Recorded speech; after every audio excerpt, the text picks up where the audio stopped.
Hello everyone.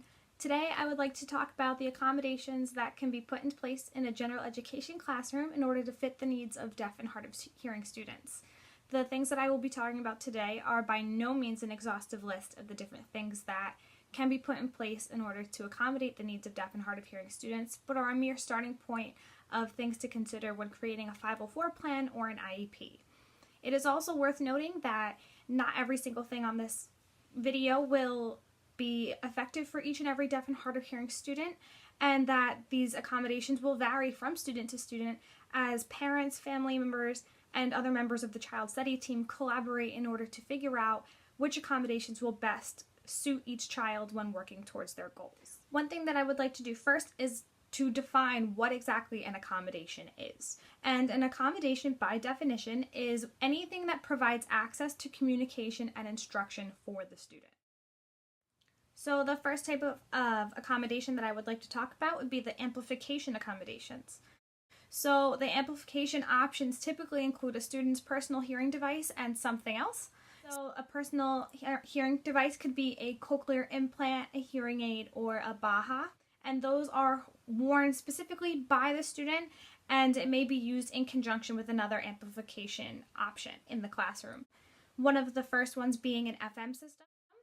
An FM system is something that is paired directly with the student's personal device, their hearing aid, cochlear implant, or something else, and has the teacher is wearing a microphone or may have a passed microphone that is handed from student to student, and the sound that is going from the speaker's voice from the microphone goes directly into the student's personal hearing device.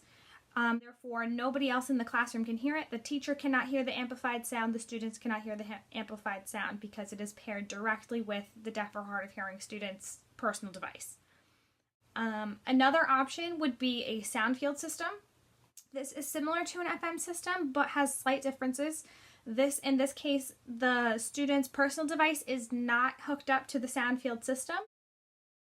It does require the use of a microphone by the teacher and possibly even the students via a pass-around microphone, and the whole class can hear the sound that is amplified. So this is not something that directly goes into the student's device, but is something that can be heard by everybody. The next type of accommodation that I'll be talking about is communication accommodations, and these are any accommodations that have to do with the information that is conveyed between the deaf and hard of hearing student, the teacher, and his or her peers. One of the ways that this can be done is through preferential seating.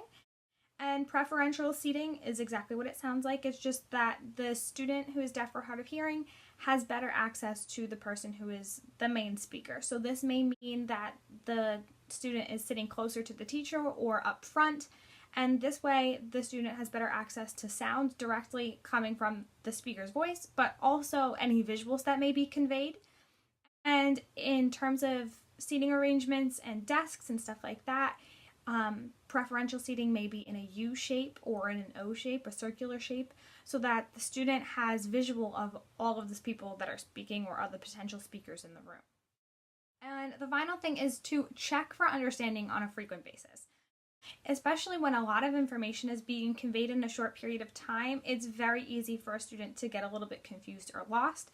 So in order to check in with that student, just make sure that they get all the information that you conveyed so that nobody's confused.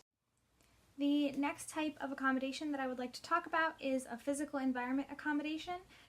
And that is exactly what it sounds like. It is any accommodation that is made to the physical structure of the classroom to make sure that there are flashing lights that accompany fire alarms, to make sure that the students have that visual stimulation as well, to ensure that they know what's going on and not just have to rely on the sounds from the fire alarm itself. And then the last one would be noise reduction, just in any sense. This could be making sure that the kid is in a room that has lower ceilings to make sure that there's carpeting in the school so that there's better acoustics. And if that's not possible, just making sure that there's something like tennis balls on the bottom of chairs to avoid the screeching of chairs on a classroom tile floor. The last type of accommodations that I want to talk about are instructional accommodations. So one of the first things is to use visuals. So Like I've said previously, deaf and hard of hearing students typically are very visual learners, and it is important to use something like a smartboard or a document camera that can project any information in a very large way so that students can see what you're talking about in addition to hearing that information as well. Having both the auditory and the visual information will help the student to be a lot more successful. In addition, to use classroom captioning, there are different ways, like they're called CART or C-print or something like that, where the speaker wears a microphone and then the speech that is given by the speaker is then transcribed into text.